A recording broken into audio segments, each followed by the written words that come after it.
விழுந்த இடத்துல நாம் விழுந்தே கிடப்பதில்லை. கர்த்தர் நம்மளை தூக்கி எடுக்க அவர் வல்லவராக இருக்கிறார்.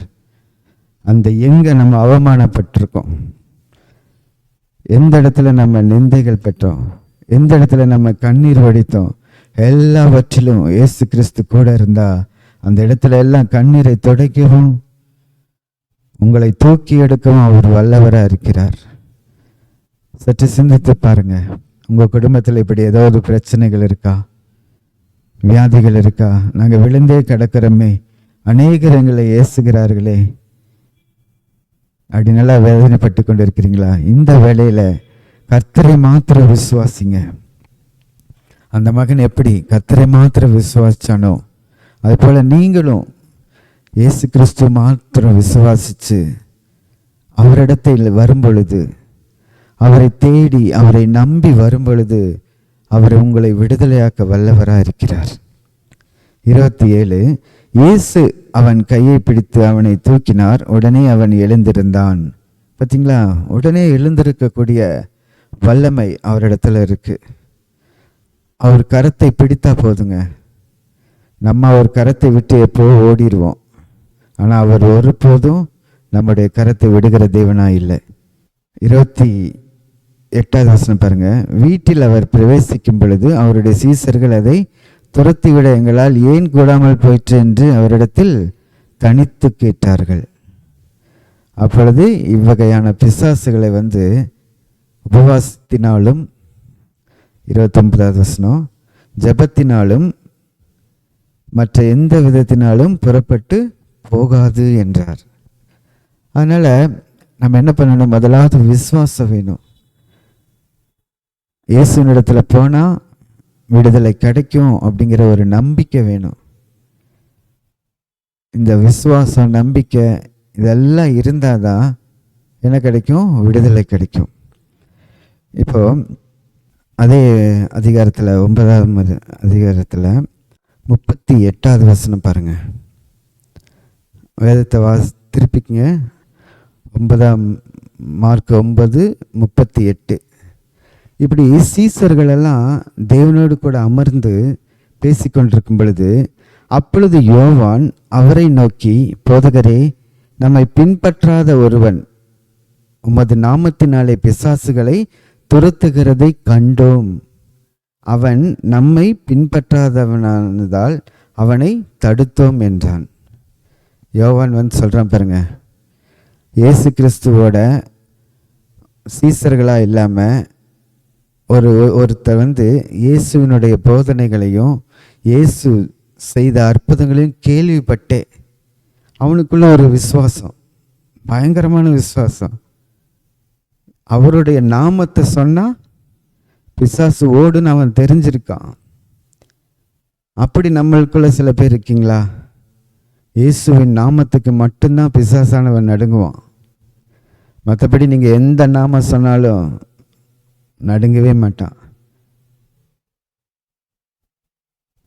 அப்போ பாருங்க, அவர்களை இந்த சீசர் யோவான் போய் தடுத்தாராம். எதுக்கு நீ இப்படி பிசாசுகளை துரத்துற, உனக்கு என்ன அதிகாரம் இருக்குது அப்படின்னு சொல்லி. அதற்கு இயேசு என்ன சொல்கிறார் பாருங்க, 39 அதற்கு இயேசு அவனை தடுக்க வேண்டாம், என் நாமத்தினாலே அற்புதம் செய்கிறவன் எளிதாக என்னை குறித்து தீங்கு சொல்ல மாட்டான்னு சொல்கிறார். இயேசுவின் நாமத்தை அறிந்தவர்கள், அவரை பற்றி அறிந்தவர்கள், அவரோடு கூட இருக்கிறேன்னு சொல்லி விரும்புகிறவர்கள், அவர்களுக்குள்ளாக இயேசுவானவர் வாசம் செய்கிற தேவனாக இருக்கிறார்.